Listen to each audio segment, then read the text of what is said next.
Bonjour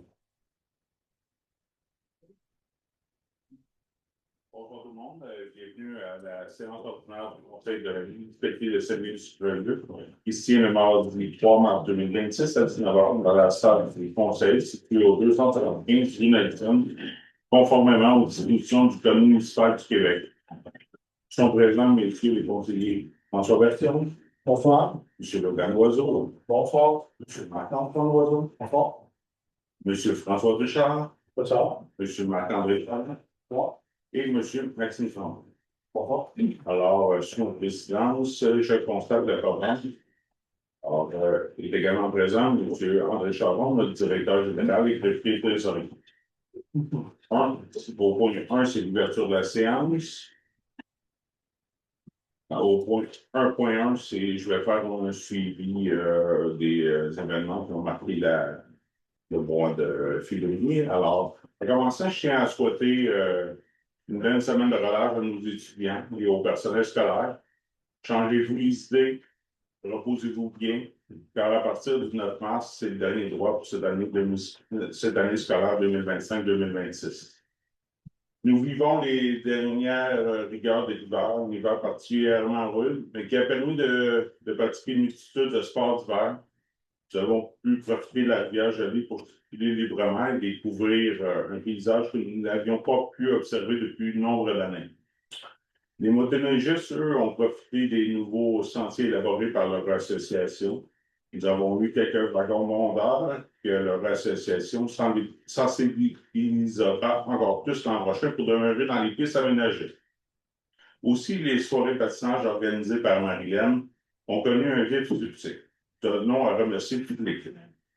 Cette année, notre équipe des travaux publics a repris l'entretien de la patinoire, avec le défi d'avoir autant de succès que M. Gauzy. Eh bien, le défi a été relevé avec brio. Nous les remercions pour la saison que nous venons de vivre. Le 8 mars, c'est la journée internationale du droit des femmes.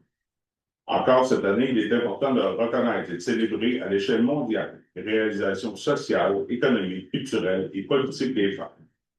C'est l'occasion de souligner les progrès réalisés dans la promotion des droits des femmes et les effets continus requis pour garantir leur pleine participation dans tous les aspects de la société. Merci à vous tous. Il ne faut pas lâcher ce travail de tous les instants. Le vendredi 27 février dernier, à la maison brisée de Varennes, se tenait la 4e édition des remises de médailles du député Xavier Parcello-Duval, honorant cinq récipiendaires provenant de différents secteurs de la circonscription. Parmi eux se trouvait une citoyenne de notre municipalité, reconnue pour son engagement communautaire, social et politique. Il s'agit de Mme Douce Labelle. Le conseil se joint à moi pour féliciter Mme Labelle. Merci tous pour ton engagement. Du côté de notre municipalité, avec la réception des comptes de taxes, nous avons eu droit à des questionnements face aux hausses importantes des valeurs foncières pour certains. Mais le bureau a bien répondu à toutes les questions et bien redirigé vers le service d'évaluation de la MRC. Si vous avez des interrogations, n'hésitez pas à communiquer avec le bureau municipal. De plus, ce soir, lors de la séance, nous allons être appelés à voter sur une résolution pour soutenir le Café Nelson, dans le but de maintenir la papote roulante et d'avoir cette année les beaux dimanches du Dr Nelson. Du côté de la sécurité publique, le 20 janvier dernier, notre directeur d'incendie nous a informé qu'il quitterait son poste pour se concentrer sur son emploi principal. Nous tenons à le remercier. Et M. Lebref s'est montré ouvert, si le besoin se faisait sentir, pour soutenir l'équipe. Nous allons prochainement nommer un nouveau directeur incendie. Aussi, M. Daniel Ross nous a remis cette mission comme pompier, et ce, après 29 ans de loyaux services. 29 ans à servir et à protéger la population. Merci énormément. Parce que ça t'inquiète et que notre service incendie est bel et bien vivant, nous allons procéder ce soir à l'embauche de 3 nouveaux pompiers, soit M. Elliott Grégoire, M. Mathieu Jourdan et M. Kevin Lavelle. Merci de bien vouloir vous impliquer dans notre municipalité. Du côté de l'urbanisme, lors de la séance de ce soir, le Conseil sera appelé à se prononcer contre le projet Biophilia, suivant les recommandations du Comité consultatif d'urbanisme. Et la résolution adoptée sera remise au promoteur avec tous les éléments qui rendent le projet inacceptable selon les règlements et les orientations déterminées par l'outil.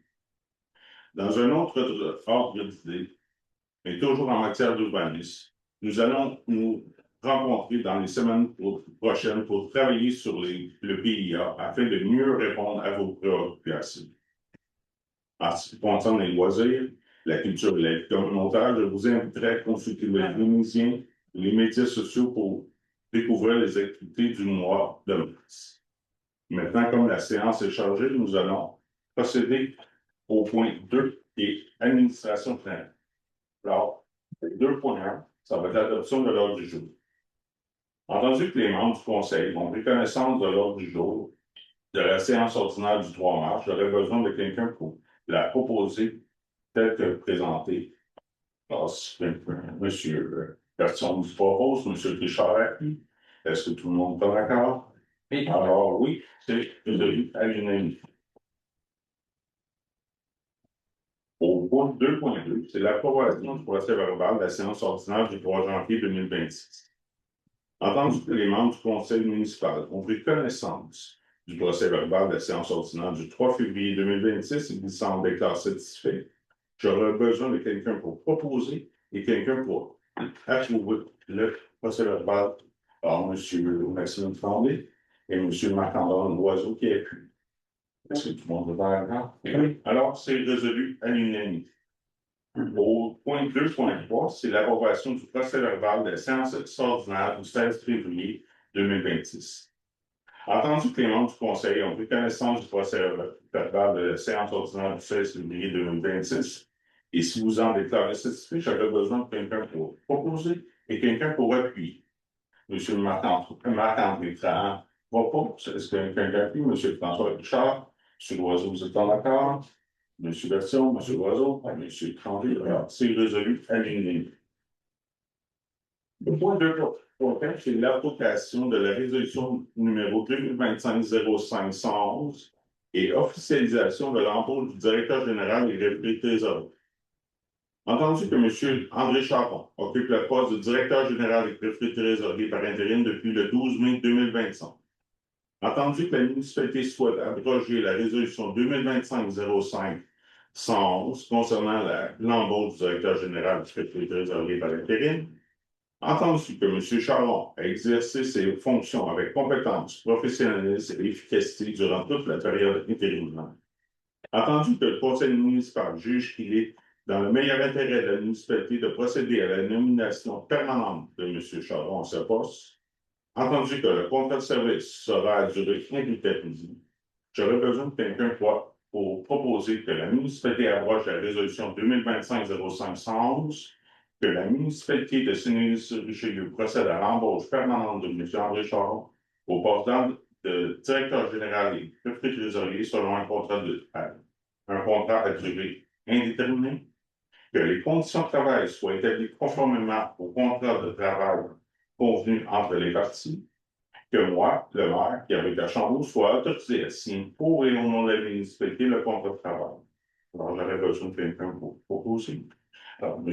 François Richard propose devant la foule de alors, M. Version, M. Version appuie, M. Tremblay en accord, M. Loiseau, M. Loiseau, oui. M. Tran. Alors, c'est résolu. Monsieur le maire, juste à rajouter, merci beaucoup de la confiance que vous m'avez témoigné depuis le 12 mars 2025 et soyez assurés que je ne vais pas vous décevoir pour les prochaines années. On va tenter de notre côté de vous rendre la vie le plus facile possible. Non, ça va bien. L'important, là, il faut s'amuser et je m'amuse avec. Merci. Alors, on mérite.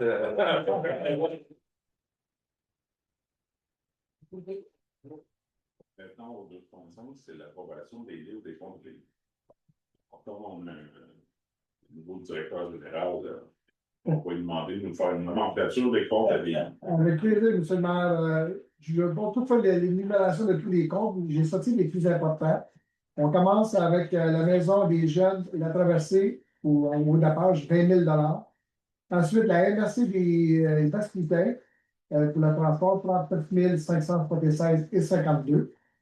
Un petit peu plus bas, deux chèques faits à la firme d'architecte Nadeau Blondin Lotti Architecte au montant de 46 680,36 et le montant suivant, 75 174,85. Monsieur du conseil, le mois passé, j'ai dû en erreur.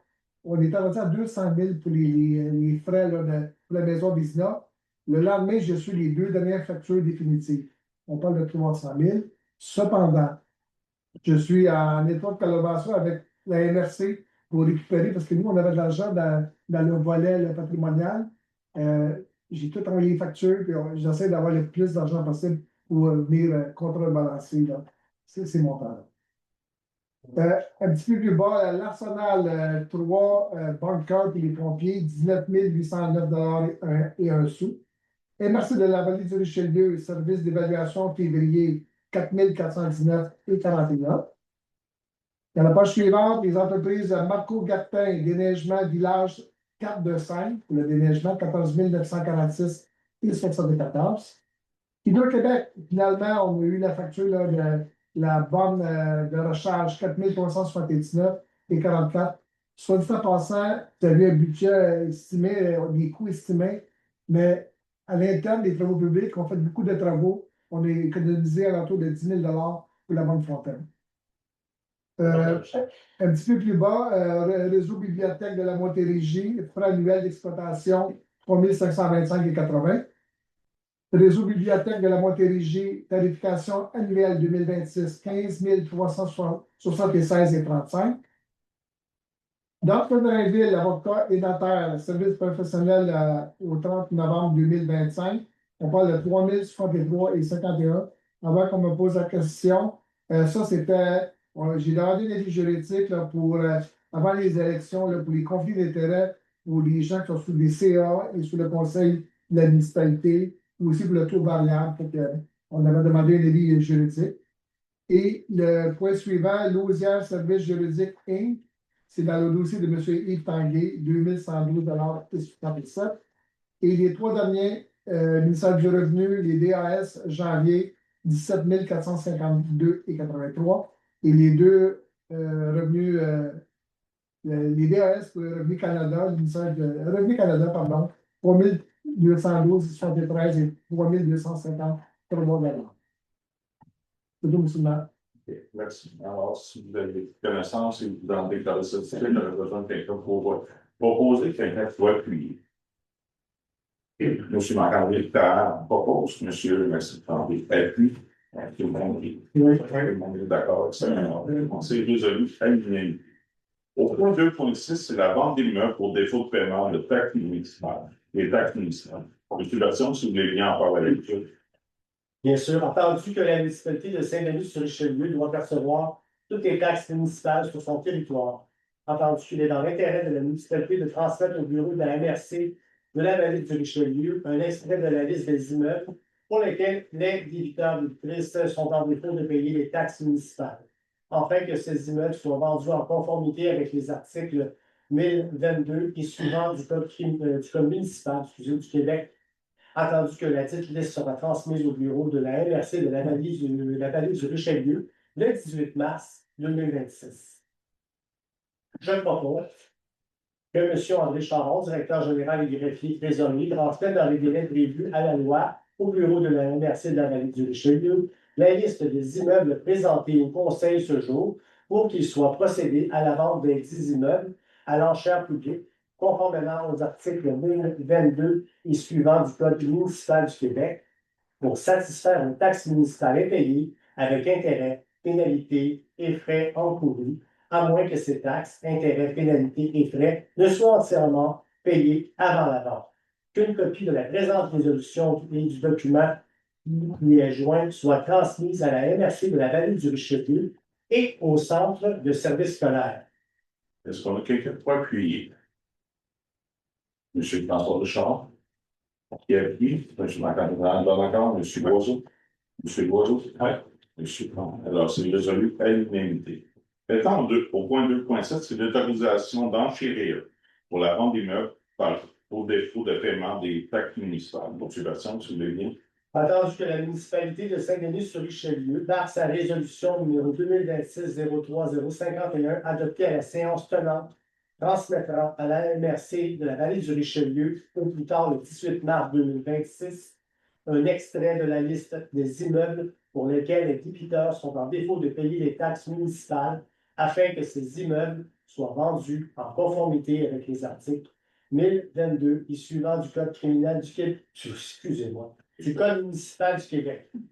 Ah, j'étais plein, il n'y a pas longtemps. Attendu que la vente pour défaut de paiement de taxes aura lieu au bureau de la MRCDR le 11 juillet 2026 à 10 heures. Bonjour. Excusez-moi. Attendu qu'en vertu de l'article 1038 du Code municipal du Québec, lorsque les immeubles situés sur le territoire d'une municipalité locale sont mis en vente pour taxes municipales ou scolaires, la municipalité peut enchérir et acquérir ces immeubles par l'entremise d'une personne désignée par le conseil. Je propose d'autoriser M. André Charon, directeur général et greffier trésorier, ou, en son absence, la greffière adjointe Mme Lenros, à enchérir lors de la vente pour défaut de paiement de taxes du 11 juin 2026 pour et au nom de la municipalité de Saint-Denis-sur-Richelieu, jusqu'à un montant maximal équivalent au montant des taxes, en capital, intérêt, pénalité et frais, plus un montant suffisant pour satisfaire à toute créance prioritaire ou hypothécaire de rang antérieur ou égal à celui des taxes municipales et à acquérir, au nom de la municipalité, tout immeuble de son territoire mis en vente. Est-ce qu'on a quelqu'un pour appuyer? M. Marc-Antoine Loiseau? M. Tremblay de Bonheur? M. Loiseau? M. Richard? M. Talon? Oui. Alors, c'est résolu à l'unanimité.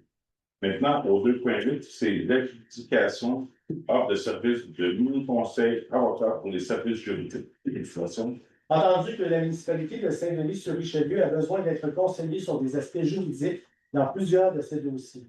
Entendu que cette offre fournira l'accès téléphonique pour toutes les opinions verbales requises dans les dossiers relevant de l'administration courante municipale. Je propose d'adjuger le contrat pour des services conseils à mini-conseil avocat pour l'année 2026 au montant de 500 $, taxes et déboursés en sus. Est-ce qu'on a quelqu'un pour appuyer? M. Marc-Antoine Loiseau appuie. M. Tremblay dans l'accord. M. Loiseau. M. Richard. M. Talon. Oui. Alors, c'est résolu à l'unanimité. Maintenant, au 2.9, c'est la retraite du marché public dionysien du contrat d'assurance. Entendu que la municipalité de Saint-Denis-sur-Richelieu détient une police d'assurance couvrant diverses activités et installations municipales.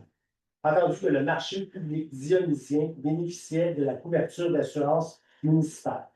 Entendu que le marché public dionysien a cessé ses activités le 5 juin 2021. Entendu que la municipalité désire mettre à jour son contrat d'assurance afin qu'il reflète adéquatement les activités réellement assumées dans celle-ci. Attendu que le retrait de cette activité du contrat d'assurance pourrait permettre d'ajuster les protections et, le cas échéant, les coûts afférents. Je propose que le conseil municipal de Saint-Denis-sur-Richelieu demande formellement que le marché public dionysien soit retiré du contrat d'assurance municipale, et ce, avec effet rétroactif au 5 juin 2021. Que la technicienne comptable soit autorisée à transmettre toute documentation nécessaire à l'assureur et à effectuer le suivi du dossier jusqu'à la confirmation de la modification de la police. Est-ce qu'on a quelqu'un pour appuyer? M. Maxime Tremblay. Marc-Antoine Loiseau. M. Benoît appuie. M. François Richard. M. Marc-Antoine Talon. Alors, c'est résolu à l'unanimité. Monsieur le Président, avant le point 2.10, je vais me retirer, déclarer la chose. Oui, étant donné que ma conjointe est membre du conseil d'administration. Merci. Alors, au point 2.10, c'est la demande d'aide financière chez Nelson Café Bistro. Donc, M.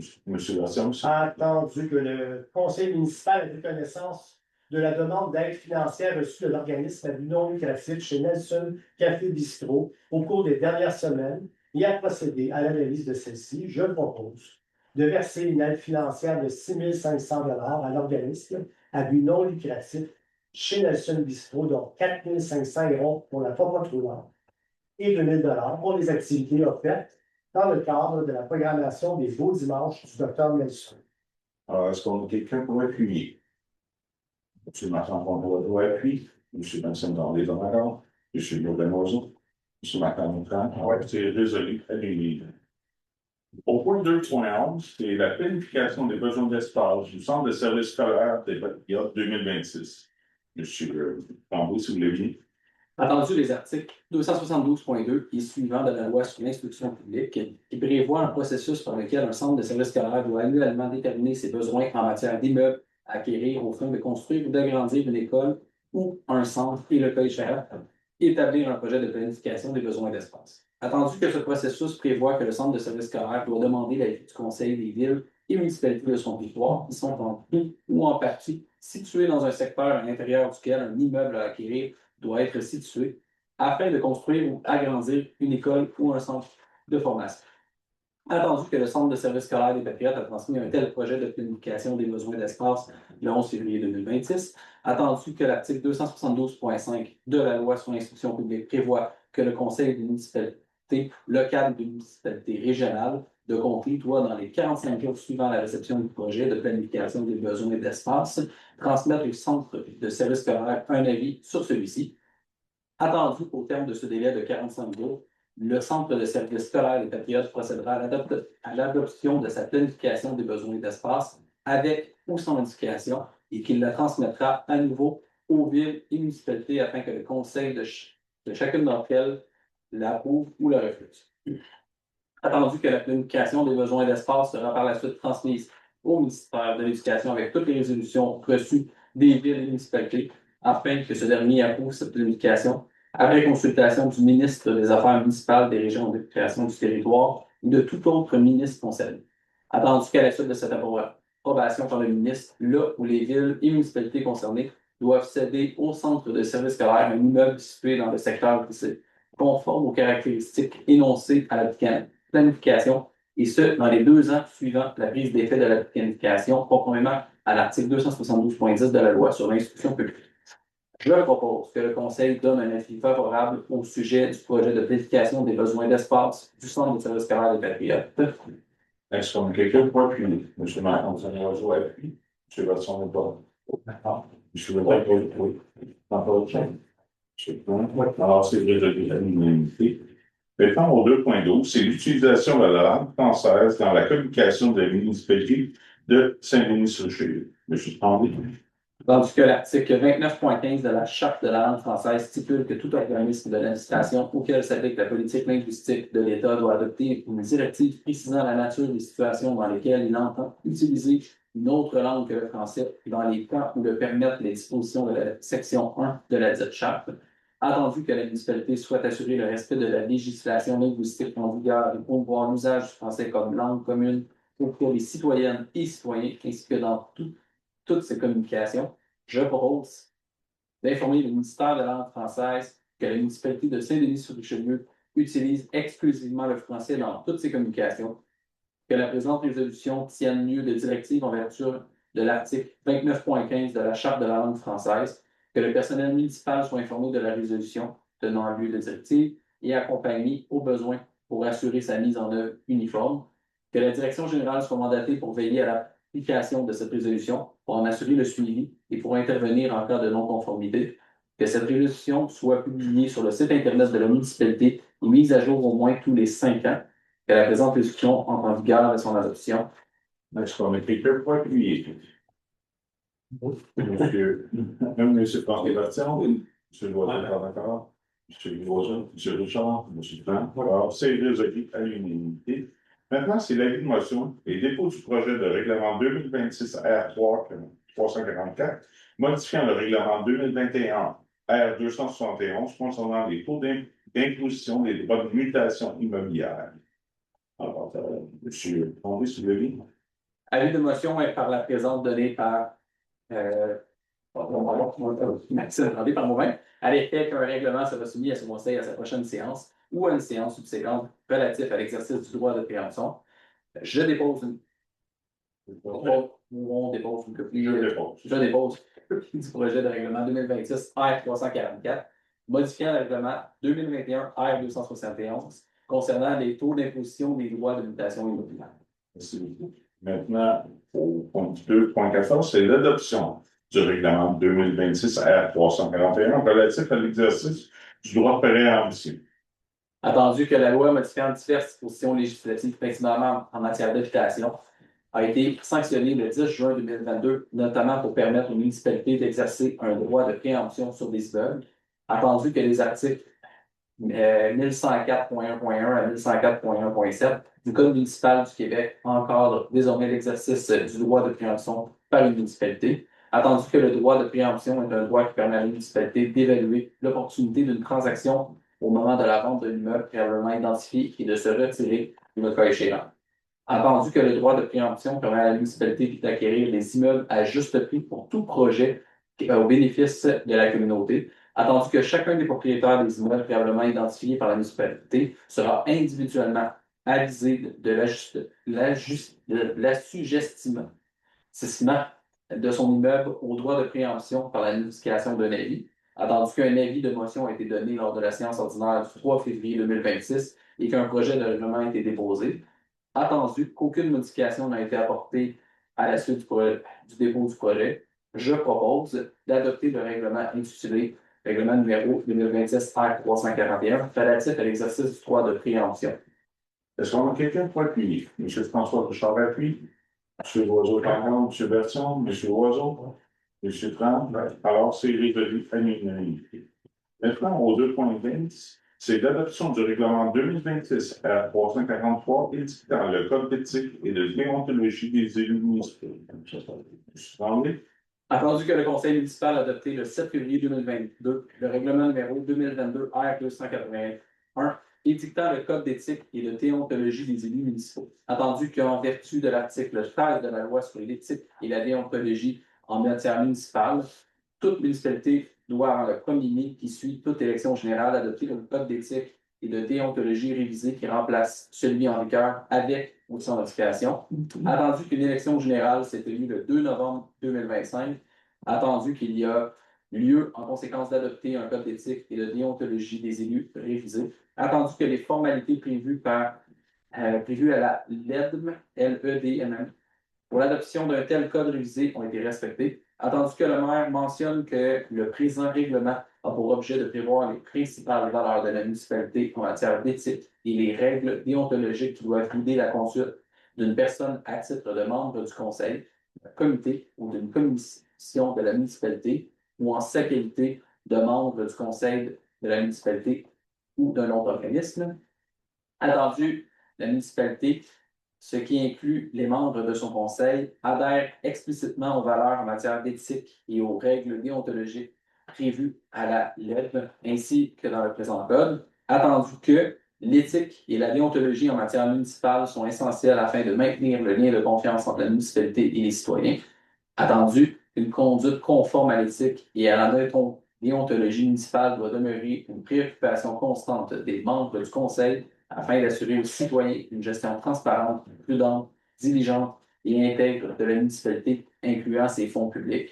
Attendu qu'en appliquant les valeurs en matière d'éthique et en respectant les règles déontologiques prévues à ce code, chaque membre du conseil est à même de bien remplir son rôle en tant qu'élu municipal, d'assumer les responsabilités inhérentes à cette fonction et de répondre aux attentes des citoyens.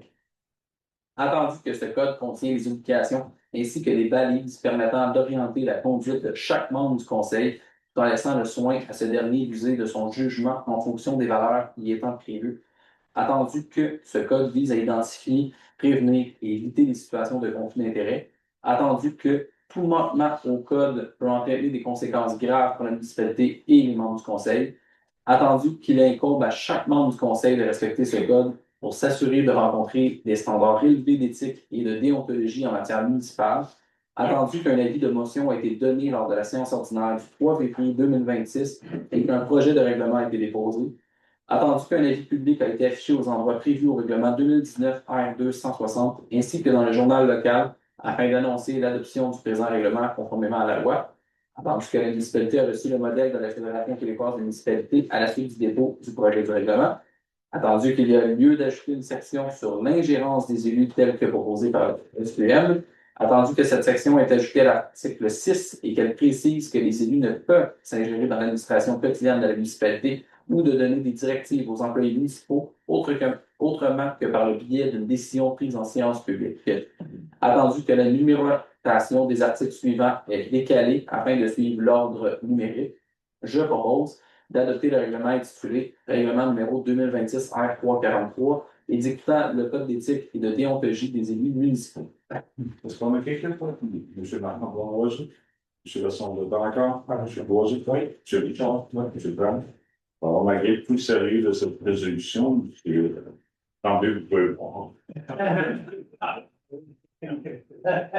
2.16, motion de félicitation à Mme Gilles. M. Brown? Attendu que la municipalité de Saint-Denis-sur-Richelieu souhaite reconnaître publiquement les citoyens, organismes ou entreprises qui contribuent de manière exceptionnelle au dynamisme, au rayonnement et au mieux-être de la communauté. Attendu que le député fédéral, M.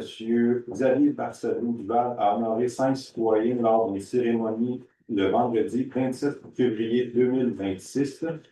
Attendu que la médaille du député à l'effigie de l'Assemblée des 6 comtés de 1837 vise à souligner l'engagement communautaire exceptionnel des citoyens de la circonscription. Attendu que M. Barcelou-Duval a honoré Mme Douce Labelle lors de cette cérémonie. Alors, je propose que le Conseil municipal de Saint-Denis-sur-Richelieu adresse ses plus sincères félicitations à Mme Douce Labelle pour son implication municipale, communautaire et sa contribution au développement social et culturel de la municipalité. Que cette résolution soit transmise à Mme Labelle en guise de remerciement officiel et de témoignage de la gratitude de toute la communauté. Alors, est-ce qu'on a quelqu'un pour appuyer? M. François Berton? Je pense que c'est résolu d'éliminer. Merci Douce pour ton efficacité. Maintenant, au 3.1, c'est la demande d'aide financière de la garde côtière auxiliaire canadienne. M. Prince, c'est Denis. Attendu que le conseil municipal a pris connaissance de la demande d'aide financière de la garde côtière auxiliaire canadienne et a procédé à l'analyse de celle-ci, je propose de verser une aide financière de 500 $ à la garde côtière auxiliaire canadienne pour l'année 2026. Est-ce qu'on a quelqu'un pour appuyer? M. Tremblay appuie. C'est résolu à l'unanimité. Alors, au 3.2, c'est la motion de remerciement au directeur sauvetage et des services incendies, M. Jonathan Leboeuf. M. Tremblay. Attendu que M. Jonathan Leboeuf, directeur du service incendie de la municipalité, a informé la municipalité de son départ le 20 janvier dernier. Attendu que M. Leboeuf a œuvré au sein du service incendie pendant une période d'1 an, démontrant professionnalisme, disponibilité et engagement envers la sécurité de la population. Attendu que son travail a contribué au bon fonctionnement du service incendie et au maintien d'un environnement sécuritaire pour les citoyens et citoyennes. Alors, je propose de prendre acte du départ de M. Leboeuf à titre de directeur de sauvetage de services incendie. De le remercier sincèrement pour les services rendus et pour son dévouement au sein du service incendie durant les dernières années. De lui souhaiter le meilleur succès dans la poursuite de ses projets personnels et professionnels. Que cette résolution soit transmise à M. Leboeuf en guise de remerciement officiel et de témoignage de la gratitude de toute la communauté. Est-ce qu'on a quelqu'un pour appuyer? M. Marc-André Roger pour appuyer. M. Tremblay, M. Version, M. Léon, M. Richard. Alors, c'est résolu à l'unanimité. Maintenant, au 3.3, c'est la motion de remerciement pour le pompier, M. Daniel Ross. Attendu que la municipalité a reçu la lettre de démission de M. Daniel Ross en date du 25 février 2026, attendu que M. Ross a consacré 29 années de service dévoué, exemplaire et loyal au sein du service de sauvetage et de sécurité incendie de la municipalité de Saint-Denis-sur-Richelieu, attendu que sa contribution a grandement participé à la sécurité et au bien-être et à la protection des citoyens de la municipalité, je propose de prendre acte du départ de M. Ross à titre de pompier du service de sauvetage et de sécurité incendie, que le conseil municipal exprime sa plus profonde reconnaissance à M. Daniel Ross pour ses 29 années de service au sein du service de sécurité incendie de Saint-Denis-sur-Richelieu, que cette résolution soit transmise à M.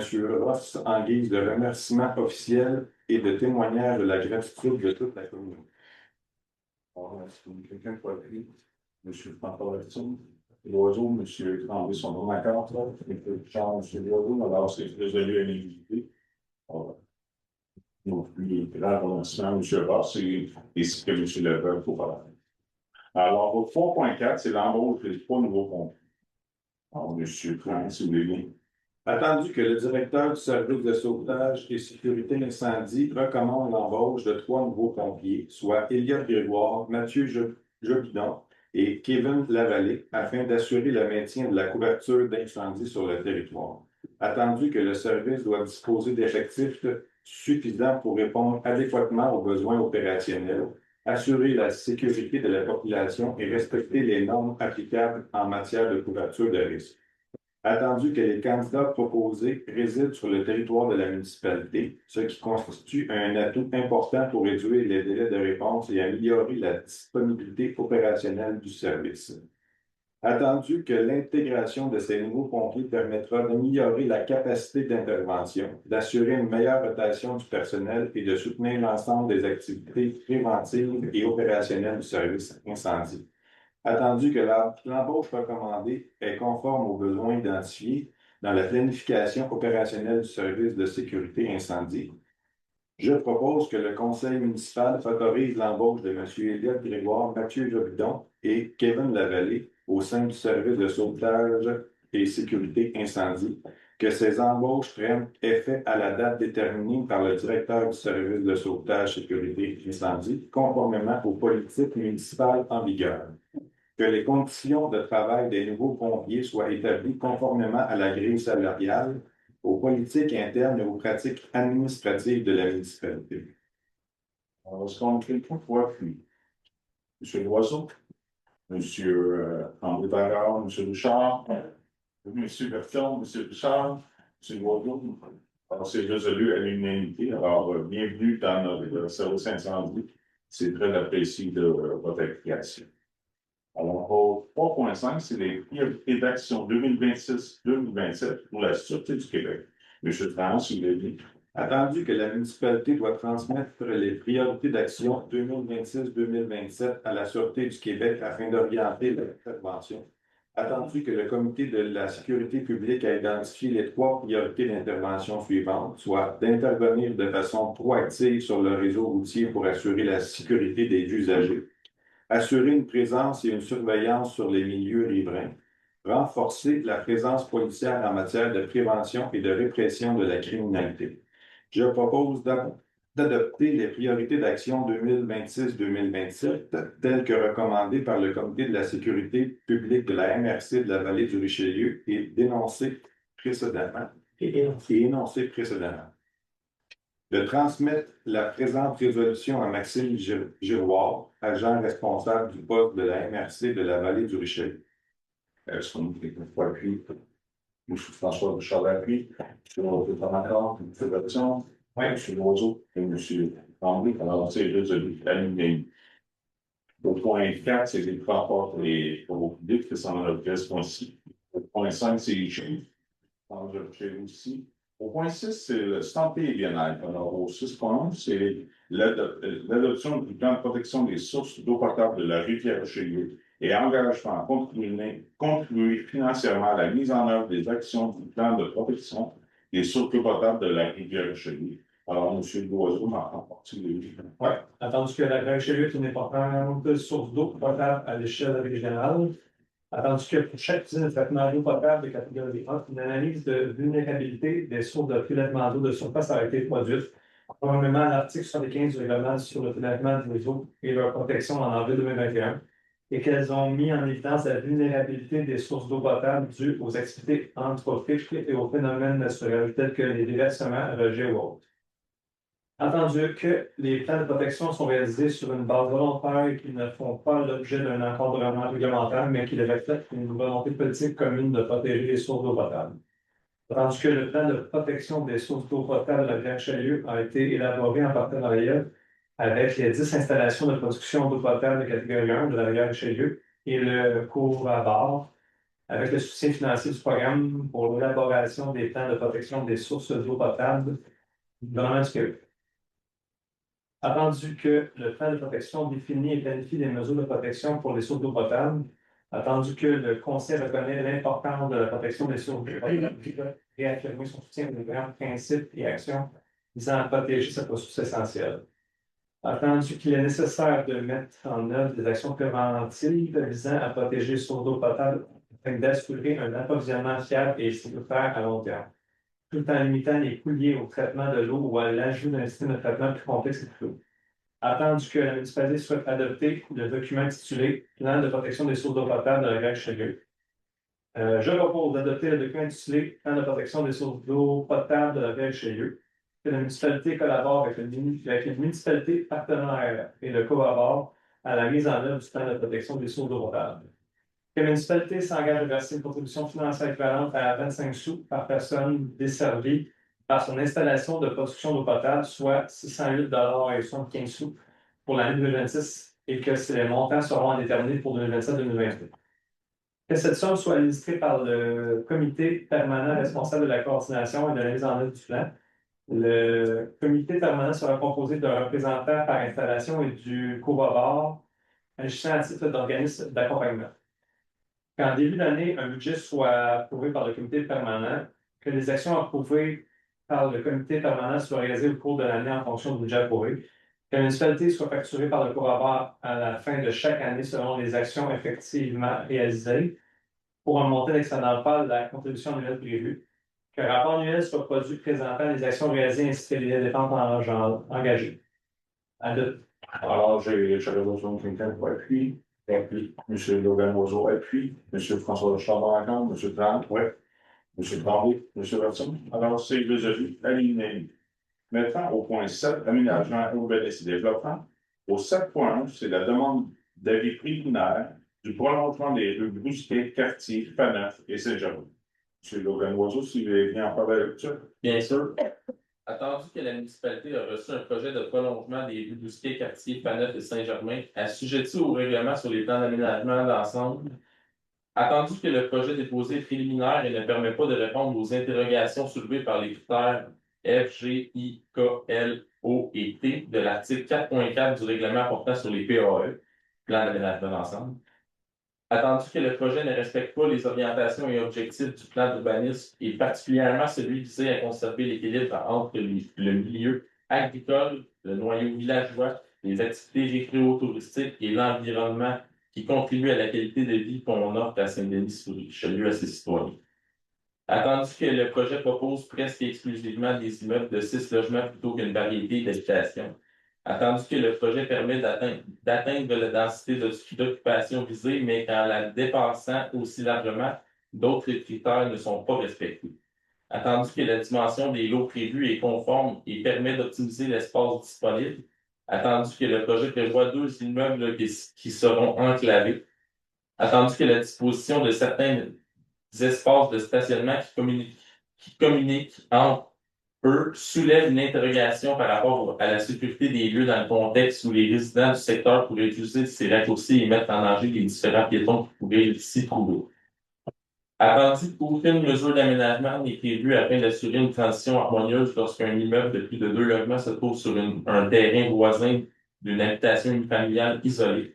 Attendu qu'aucune gradation n'est observée avec les secteurs déjà construits, en ce qui a trait des densités et au gabarit. Attendu que l'espace vert proposé se situe à l'extérieur du secteur visé et que sa localisation implique de traverser une route numérotée achalandée pour y avoir accès. Attendu qu'il est souhaitable que le projet favorise les déplacements actifs en prévoyant des aménagements sécuritaires, en particulier pour diriger les enfants vers un corridor scolaire sécuritaire et éviter qu'ils se dirigent vers la rue Bousquet.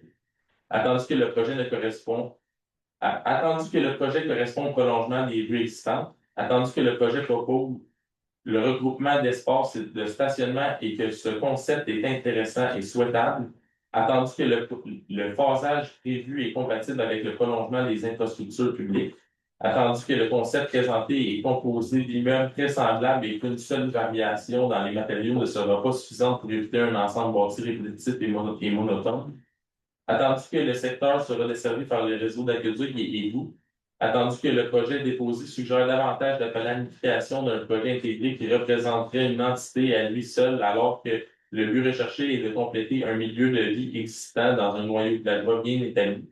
Attendu que le comité consultatif d'urbanisme a analysé la demande lors de la réunion tenue le 28 janvier 2026 et recommande au Conseil de refuser le plan d'aménagement d'ensemble tel que présenté, il propose des indications pour orienter le demandeur sur les modifications à intégrer pour rendre le projet souhaitable pour la municipalité. Je propose de refuser le plan d'aménagement d'ensemble tel que présenté, de rappeler au demandeur que l'approbation de tout projet de développement de ce secteur ne pourra avoir lieu tant que les travaux à l'usine de traitement des eaux usées ne seront pas complétés. De formuler les indications suivantes afin d'orienter le demandeur sur les éléments importants à intégrer ou modifier pour viser l'approbation d'un seul projet de développement. Le projet devra prévoir l'intégration de différents types d'habitations de différents gabarits et s'assurer que la variété de modèles et de types de bâtiments permettent d'éviter de donner une image d'ensemble répétitive. Le projet devra prévoir une transition dans le gabarit et le type d'habitation avec les secteurs déjà construits en s'assurant que la différence entre le nombre de logements de 2 terrains voisins est au maximum de 2. Le projet devra prévoir des logements qui soient offerts en location à prix raisonnable. L'espace qui sera cédé à des fins de parcs, terrains de jeu et espaces naturels devra être situé dans le développement, mais pas obligatoirement à côté du terrain que la municipalité possède déjà. Des mesures qui permettent d'atténuer les effets nocifs liés au phénomène des îlots de chaleur devront être prévus. Des aménagements devront être prévus afin de favoriser les déplacements actifs et particulièrement les déplacements des enfants qui doivent se diriger vers l'école primaire en évitant de circuler par la rue Bousquet et la rue Yamaska afin de leur assurer un corridor scolaire sécuritaire. Les bâtiments devront tous être contigus à la voie publique et ainsi proscrire les terrains enclavés. Conserver le plan de rue actuel, continuer de maximiser la végétation d'un maximum d'espaces non construits et minimiser les espaces imperméabilisés. Assurer une gestion intégrée des eaux pluviales et de surface. Alors, j'avais besoin de quelqu'un pour appuyer. M. Marc-André, M. Richard aussi, M. Paul, M. Loiseau, M. Verson. Alors, c'est résolu à l'unanimité. Au 7.2, la demande de dérogation mineure visant le 717 chemin des Patriotes. M. Loiseau, s'il vous plaît. Attendu que la municipalité a reçu une demande de dérogation mineure dans le cadre d'un projet de reconstruction de la résidence, attendu que la situation dérogatoire est causée par la démolition de la résidence qui sera remplacée par une nouvelle dont l'implantation sera réalisée plus profondément sur le terrain, attendu qu'il s'agit de régulariser l'implantation du bâtiment accessoire existant en cours avant malgré qu'il ne respecte pas les marges de recul avant et latérales imposées aux bâtiments principaux dans la zone telle que le prévoit la réglementation pour les terrains situés en bordure de la rivière. Attendu que le bâtiment visé est existant, qu'il est présentement conforme aux normes applicables aux bâtiments accessoires et qu'il conservera sa localisation actuelle, attendu que le refus de la dérogation mineure causerait un préjudice sérieux au demandeur puisqu'il devra déplacer le bâtiment alors qu'il ne prévoyait pas de travaux liés à ce bâtiment. Attendu que les voisins immédiats ont confirmé par écrit qu'ils ne subiront pas de préjudice envers leur droit de propriété si la dérogation mineure était accordée. Attendu que l'approbation de la dérogation mineure n'a pas pour effet d'aggraver les risques en matière de sécurité ou de santé publique ou de porter atteinte à la qualité de l'environnement ou le bien-être général puisqu'il s'agit de régulariser l'implantation d'un bâtiment existant depuis environ 70 ans. Attendu que la demande respecte les objectifs du plan d'urbanisme. Attendu que le demandeur est de bonne foi. Attendu que le comité consultatif d'urbanisme a analysé la demande lors de la réunion tenue le 10 février 2026 et recommande au Conseil d'accorder la dérogation mineure.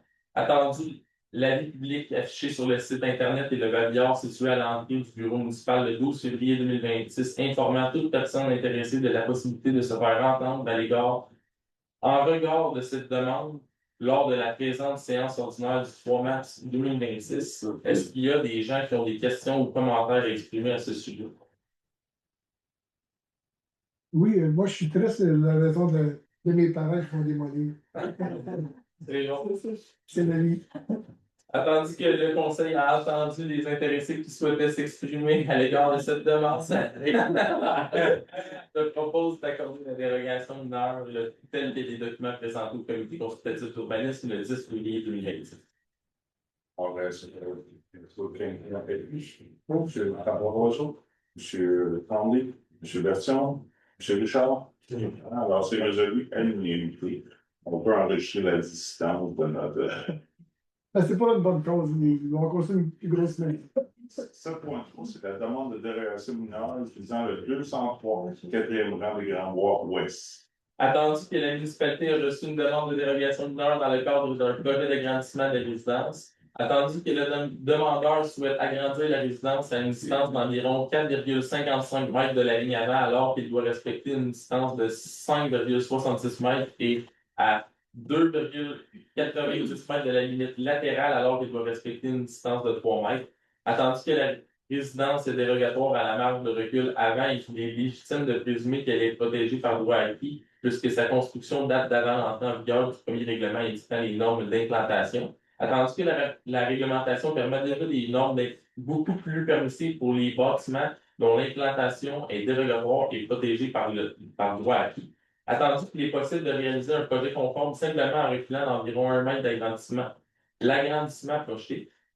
Attendu que d'autres configurations d'agrandissement peuvent permettre l'agrandissement de la résidence sans déroger aux normes applicables. Attendu que, pour les raisons évoquées précédemment, le demandeur ne subit donc pas de préjudice sérieux si sa demande est refusée. Attendu que l'ensemble des critères de la loi doit être rencontré pour octroyer une dérogation mineure et que le premier n'est pas respecté. Attendu que le comité consultatif d'urbanisme a analysé la demande lors de la réunion tenue le 10 février 2026 et recommande au conseil de refuser la dérogation mineure.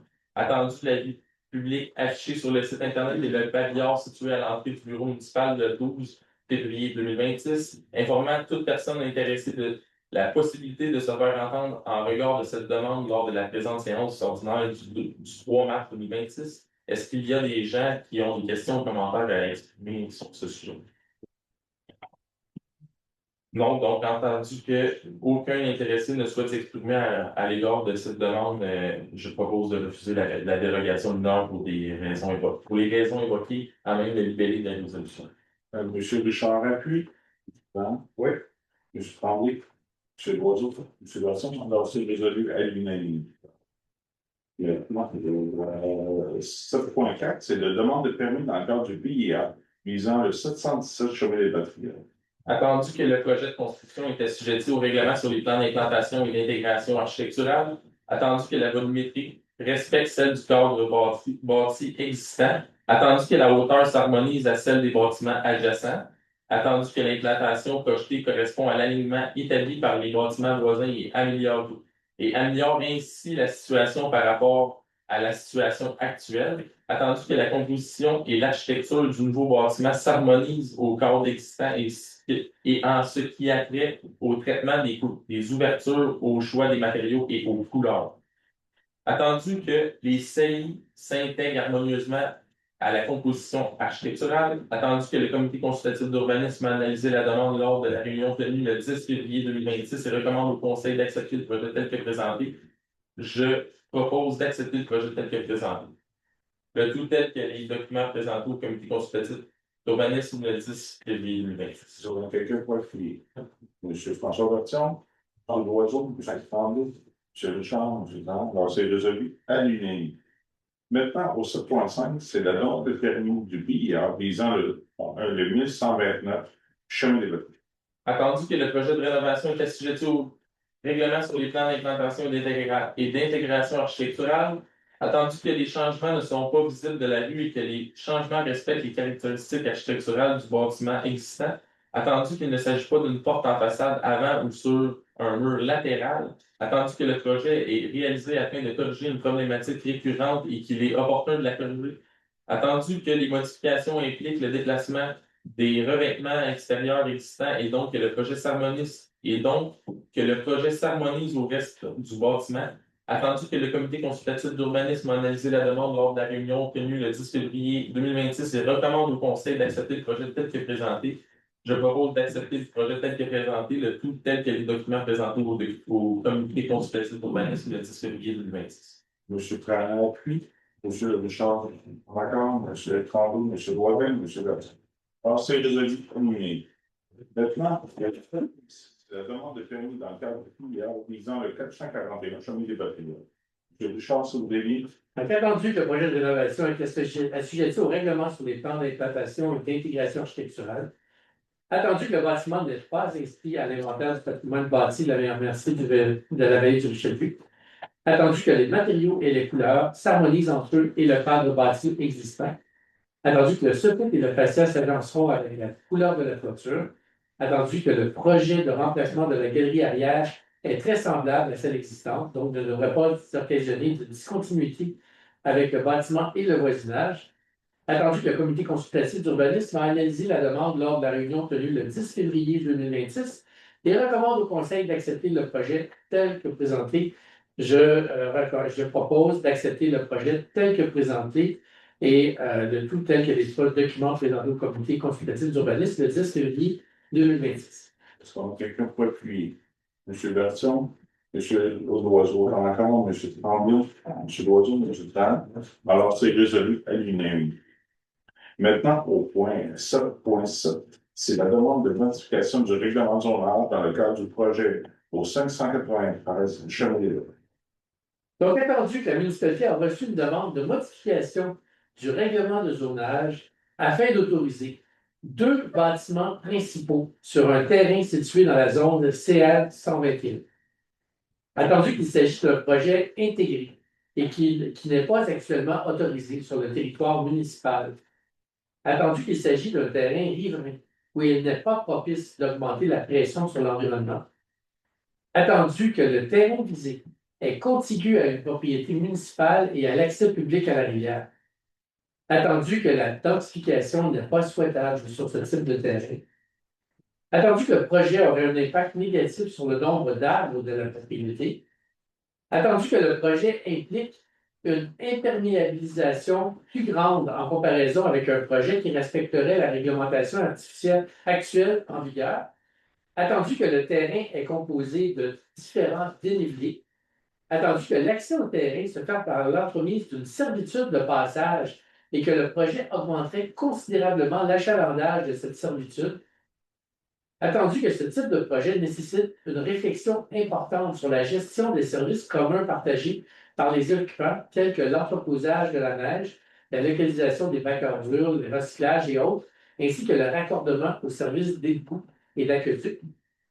Et attendu que le comité consultatif d'urbanisme a analysé la demande lors de la réunion tenue le 10 février 2026 et recommande au Conseil de refuser de modifier le règlement de zonage tel que demandé, je propose de refuser de modifier le règlement de zonage tel que demandé, de mandater le comité consultatif d'urbanisme afin d'analyser les possibilités d'autoriser les projets intégrés à certains endroits du territoire où il serait approprié de le faire et proposer une modification du règlement en conséquence. Est-ce qu'on a quelqu'un pour appuyer?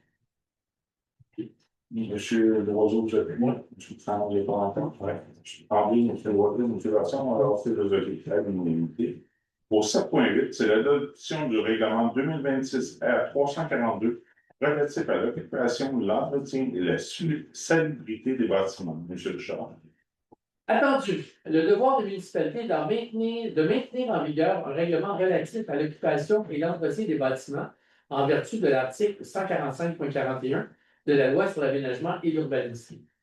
Attendu le pouvoir des municipalités de réglementer en matière de salubrité en vertu de la Loi sur les compétences municipales. Attendu que le règlement existant nécessite plusieurs améliorations afin de le rendre plus précis et compréhensible pour la population. Attendu qu'un avis de motion a été donné lors de la séance ordinaire du 3 février 2026 et qu'un projet de règlement a été adopté à ce même moment. Attendu qu'aucune modification n'a été apportée au règlement depuis l'adoption du premier projet. Et attendu qu'une assemblée de consultation a eu lieu le 24 février 2026 conformément à la loi et qu'aucun citoyen n'était présent. Alors, je propose d'adopter le règlement intitulé Règlement numéro 2026 R 2026 R 342 relatif à l'occupation, l'entretien et la salubrité des bâtiments. Est-ce qu'on a quelqu'un pour appuyer? M. François Berton appuie. M. Loiseau encore, M. Tremblay, oui. M. Logan-Rousseau, M. Martin-Mitterrand, alors c'est résolu à l'unanimité. Maintenant, On peut conduire au 7.9, qui est la demande d'autorisation à la CPTAP, la Commission de protection du territoire agricole du Québec, pour les entreprises SCPRO incorporées. Monsieur Richard, si vous voulez bien en parler de ça. Donc, attendu la demande présentée par les entreprises R&C Perrault Incorporées qui vise le lotissement et l'aliénation d'une partie de la propriété de la famille Mathieu. Attendu que la demande vise les lots 3 697 809, 3 697 811, 3 697 912, ainsi qu'une partie des lots 3 697 810, 3 697 914 et 3 697 915 qui sont situés sur le 5e rang global. Attendu que la transaction envisagée permettra à la société demanderesse de prendre de l'expansion afin d'intégrer progressivement la relève à ses activités et permettra à la famille Mathieu de poursuivre et d'accroître l'exploitation de l'érablière sur la superficie conservée. Attendu que la demande ne changera pas l'utilisation actuelle des lots, qui est conforme à la réglementation en vigueur. Attendu que l'autorisation recherchée n'aura aucun impact négatif sur le potentiel agricole du lot et des lots avoisinants ou le développement des activités agricoles sur les lots avoisinants en imposant davantage de distances séparatrices puisque ces usages existants ne seront pas modifiés. Attendu que les critères de la loi concernant la disponibilité d'autres emplacements disponibles sur le territoire qui seraient moins contraignants ne s'appliquent pas puisqu'il ne s'agit pas d'implanter un nouvel usage sur des lots visés. Attendu que l'homogénéité de la communauté de l'exploitation agricole resterait inchangée. Attendu que la demande présentée permet de préserver les mêmes ressources en eau et en sol pour l'agriculture. Attendu que, ainsi que celui concernant la constitution de propriété foncière, je pense que la phrase est mal. Attendu que la constitution de propriété foncière dont la superficie est suffisante et semblable à plusieurs autres de la région. Attendu que la demande n'a pas pour effet d'augmenter les contraintes en matière d'environnement ni pour les établissements de production animale. Attendu que l'autorisation recherchée n'aura pas d'impact sur le développement économique de la région ni sur les conditions socio-économiques nécessaires à la viabilité de la collectivité. Attendu que la transaction permet d'assurer la pérennité de 2 entreprises agricoles exploitées activement. Et attendu que le comité consultatif agricole a eu l'occasion de se proposer sur cette demande et qu'il ne s'y oppose pas, je propose de prononcer une opinion favorable à la demande d'autorisation présentée par les entreprises R&C Perrault qui vise l'aliénation et le lotissement d'une superficie de 48 285 hectares, donc 48,285 hectares des lots 3 697 809, 3 697 811, 3 697 912 et une partie des lots terminant par 810, 914 et 915 du cadastre du Québec et de confirmer la conformité de la demande précédemment détaillée au règlement de zonage en vigueur. Est-ce qu'on a quelqu'un pour parler? M. Loiseau dans la commande, M. Bertion, M. Loiseau, M. Zan. Ouais. Alors, c'est résolu à l'unanimité. Maintenant, au point 8, loisirs et agriculture. Au point 8.1, c'est le projet de verdir le parc des loisirs Saint-Denis-sous-Richelieu. M. Loiseau, si vous l'avez dit. Marc-Antoine, si vous l'avez dit. Oui. Attendu que la municipalité de Saint-Denis-sous-Richelieu a fait du réaménagement du parc des loisirs, de la plantation d'arbres ou de priorité d'action. Attendu que le partenariat avec Connexion Nature permet de multiplier les projets de conservation de la biodiversité sur son territoire, incluant la plantation d'arbres. Entendu que l'organisme Connexion Nature, en collaboration avec la municipalité de Saint-Denis-Richelieu, a développé le projet Verdir le parc des loisirs à Saint-Denis-Richelieu, déposé auprès d'Arbres Canada. Attendu que l'ajout d'arbres au parc des loisirs rendra l'espace encore plus vivant et convivial et rehaussera l'attractivité en offrant des espaces ombragés et des zones de repos. Je propose que la municipalité de Saint-Denis-Richelieu confirme par la présente résolution son implication financière pour un montant total en espèces de 14 000 ainsi qu'une implication de son personnel pour une valeur équivaut à 5 000 que le directeur général et les greffiers trésoriers soient autorisés à signer tout acte ou tout document d'un effet à la présente entente. Est-ce qu'on a quelqu'un pour appuyer? M. François Berson appuie, M. Tremblay encore, M. Deloiseau, M. Richard, M. Brand. Alors, c'est résolu à l'unanimité. Maintenant, le point 8.2, c'est l'appui à la Maison des Jeunes, projet de mise aux normes et d'aménagement d'un local dédié à la Maison des Jeunes. Attendu que la Maison des jeunes de Saint-Denis-sur-Richelieu joue un rôle essentiel dans la communauté en offrant aux adolescents un milieu de vie sain, sécuritaire, favorisant leur épanouissement. Attendu que la Maison des jeunes souhaite déposer une demande d'aide financière dans le cadre du programme d'aide financière aux infrastructures jeunesse du gouvernement du Québec. Attendu que ce projet vise la mise aux normes ainsi que l'aménagement d'un local dédié de la Maison des jeunes afin d'améliorer la fonctionnalité des espaces et des interventions, ainsi que la sécurité et la pérennité des services offerts. Attendu que cette subvention est accessible uniquement à un organisme à but non lucratif, attendu que la municipalité doit agir à titre de partenaire principal du projet, attendu que la municipalité reconnaît l'importance de soutenir les initiatives favorisant la jeunesse, la prévention et la participation citoyenne. Je propose que la municipalité de Saint-Denis-sur-Richelieu confirme officiellement son appui à la Maison des jeunes dans le cadre du dépôt de sa demande d'aide financière pour la mise aux normes et l'aménagement d'un local dédié, que la municipalité s'engage à collaborer aux besoins avec l'organisme dans la réalisation du projet, notamment pour la préparation de documents ou de renseignements requis pour la demande, que la présente résolution soit transmise à la Maison des jeunes ainsi qu'au ministre responsable du programme de financement pour l'infrastructure jeunesse à titre de confirmation de l'appui municipal. Est-ce qu'on a quelqu'un pour appuyer? Monsieur Maxime Tremblay, appuie. Monsieur Lieutenant Laurent, Monsieur Roseau, Monsieur Guiffard. Alors, c'est au point 9, affaires diverses et sans objet, maintenant, c'est la période de questions. Alors, si vous avez des citoyens qui ont des questions, comment vous expliquer? Monsieur Serret? La demande financière chez le Nelson, au niveau de la proportion roulante, Oui. on donne 4 500 $. Le 4 500 est utilisé à quelle échéance pour la proportion roulante?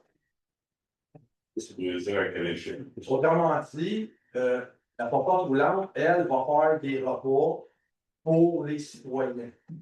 Oui. Les citoyens les payent, ces repas-là. Oui. Est-ce que vous diminuez le coût du rapport? OK, diminuer le coût du repas. Oui. Parce que le coût du repas, il est déjà actuellement quand même assez élevé, je trouve. Il faut le diminuer pour que ce soit accessible pour les gens. OK, bon. Puis, sur l'autre côté, le 2000 $ qui va aller au Nelson sur le reste, on dit Les beaux dimanches, vous avez connaître ça? les beaux dimanches, c'est quoi ça? Ça, c'est de la musique ou c'est Oui, c'est combien de dimanches? C'est 8 spectacles. C'est 8 spectacles. OK. Les spectacles qu'on a ici au parc sont gratuits en temps normal. La municipalité donne pareil des fonds pour que sa réalisation le fasse. Oui. OK. Je vais aller sur un terrain un peu du temps, je ne veux pas être méchant. Monsieur Richard, vous recevez un cachet, vous, quand vous êtes les beaux dimanches pour le. Je pense que les questions doivent être adressées à moi. Là, et Monsieur le maire, d'abord, excusez-moi. Monsieur Richard s'est retiré à cause qu'il pourrait être dans un conflit d'intérêt, et puis non. OK. Bon. Donc, il n'y a pas de conflit d'intérêt à ce moment-là. Pour l'intérêt, c'est Quel conflit d'intérêt il y a? À cause du retrait de M. Richard dans la prise de décision de la présente résolution, il n'y a pas d'effet. OK. Parfait. Est-ce qu'on a... Oui, bon. Oui, M. Lemay. Monsieur le ministre, ici. Vous avez parlé, lors du dernier budget, la pensée de préparer des documents pour un comité pour une salle multifonctionnelle ici à Saint-Denis. On regardait ça dans le journal de l'œil régional, là. Ils l'ont construit une, d'autres avec François-Ville, c'est vous comparez, là. Une salle qui était déjà existante, ça fait 120 000 $ pour la convertir en salle multifonctionnelle. Je veux savoir, le comité il est rendu où dans ces démarches-là? Le comité il se réunit, il s'est déjà réuni, il va se réunir prochainement. Et après ça, ils vont nous rencontrer pour nous donner leurs recommandations, qu'est-ce qu'ils nous recommandent à faire pour le futur et tout ça. Alors, ils sont en train de travailler là-dessus pour nous arriver avec des recommandations sur une salle multifonctionnelle. Merci. Est-ce qu'on a d'autres questions? Madame Lucie? Oui, Madame Lucie. Elle n'a pas de bonne humeur sur vos nouvelles taxes. OK. Hein? Moi, là, je pense que j'ai une taxe d'or. j'ai une augmentation de 21,8 %. J'ai des voisins qui en ont de 44 %. Je trouve ça incroyable. Et cette augmentation-là est due à l'augmentation de la valeur foncière. Oui. Un terrain à 400 000. Oui. Je vois dessus le bord de l'eau, là, puis il y a d'autres maisons qui sont vendues aux alentours assez chères. Là. Je me suis informée en campagne, il y a une augmentation d'à peu près 150 $ des taxes. J'ai quelqu'un ici dans le village qui a même une réduction de 30 $. Peut-être, mais nous, on fait affaire avec une firme d'évaluation qui est professionnelle et qui fait l'évaluation. Si je vous recommande d'aller au bureau municipal pour faire votre évaluation. Ben, je vais aller payer 150 $, mais il faudrait à rajouter encore sur un montant que j'ai de surplus à payer. En tout cas, je trouve que je pensais là, que innocemment là, que vous travaillez pour vos concitoyens. C'est ça qu'on fait, madame. En tout cas, je suis assez déçu. Je suis assez déçu, je suis m'en souvenir. Est-ce qu'on a d'autres questions? C'est Michel. On parle d'un budget ou un moyen de financement pour rendre au nord, ou je ne sais pas quoi, la maison des jeunes. Oui. Il y a eu une demande, mais ça va être tout, ça, cette affaire-là. Présentement, c'est une demande d'aide financière. On vise que ce soit pour le chalet aussi. Bon, ça, c'est ce que j'avais besoin. Ça, c'est pour le déplacement de la maison des jeunes. Fait que tout ce qu'on a mis depuis quelques années, ça va s'envoler. Encore. Ben, les études qui ont été réalisées, c'est sûr qu'il va y avoir une perte là-dessus. Ça, c'est inévitable si on se débarrasse de l'autorisme. Si on la vend, c'est qu'on a déterminé de faire. On est où là, dans la maison là? Avant de procéder, vous pensez à la vente, à la façon que ça va se réaliser pour avoir trouvé une place pour notre maison des jeunes, avoir établi tout ce qu'il y en a là. Puis il faut que le domino, comme on dit souvent, soit enclenché. Présentement, il ne l'est pas. Ben, selon moi, la maison des SIDA, vous avez tellement mis d'efforts, de temps et d'argent et de spécialistes. La municipalité devrait garder un fonds pour investir sur cet immeuble. Pour s'assurer qu'on peut. Tu sais, il y a moyen de la restructurer là, à l'étape qu'on est rendu. Monsieur Serret, c'est votre opinion. Mais après réflexion de votre conseil municipal, c'est pas la décision qui a été prise. Des pertes. On vise des pertes. Beaucoup de pertes qui se font aussi à la municipalité. Vous avez d'autres questions? On augmente les taxes. Oui, M. Boileau. Encore pour la maison résident, on a discuté aussi des contrats de place et de vie qui avaient été donnés. Moi, je vais parler de 400 000, on est rendu à 300. 300 000.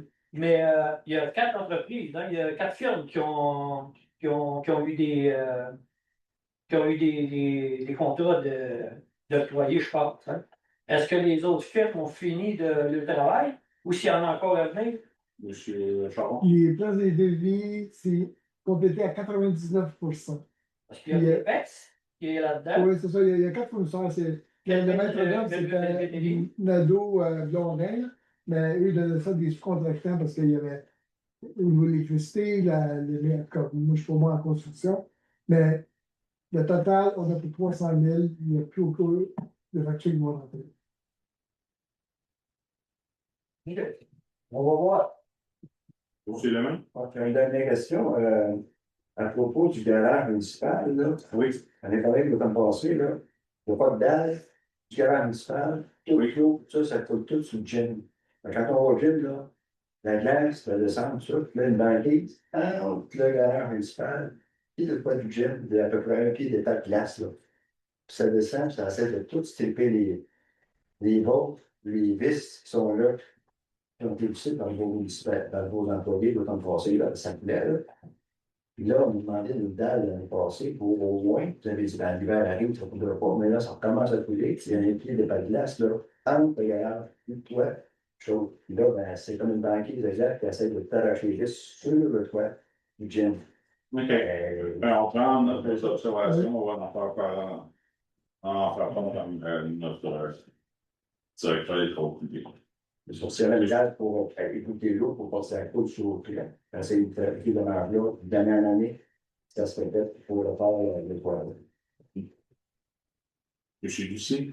Moi, je ne parlerai pas de taxes, moi, je vais attendre une bonne prochaine. Juste une question, les vols électriques, oui. Ça a coûté combien à la municipalité? Au début, on parlait autour de 15 000 mais moins de 10 000, ça va coûter 5 000. Puis il y a une subvention là-dedans qu'on va recevoir. Avec ce qui avait été fait au début, puis les erreurs qui ont recommencé. C'est ça. Ça va coûter quoi? Les chiffres par cœur, mais je sais qu'il y a une économie À de peu 10 près 000. 5-6 000, pas plus que ça. Ben, c'est telle municipalité, 5-6 000. Au début, c'est beaucoup plus. Parce qu'ils ont fait l'appel d'offres, puis ça n'a pas bien été. Puis Hydro-Québec, vous avez envoyé Hydro-Québec était pour faire les travaux. Ça coûtait 20 000 de trop. On parlait d'une trentaine de mille pour enlever le poteau. Ouais, c'est ça, mais c'était beaucoup moins. OK. Finalement, c'était pas si un drame que ça. Attends.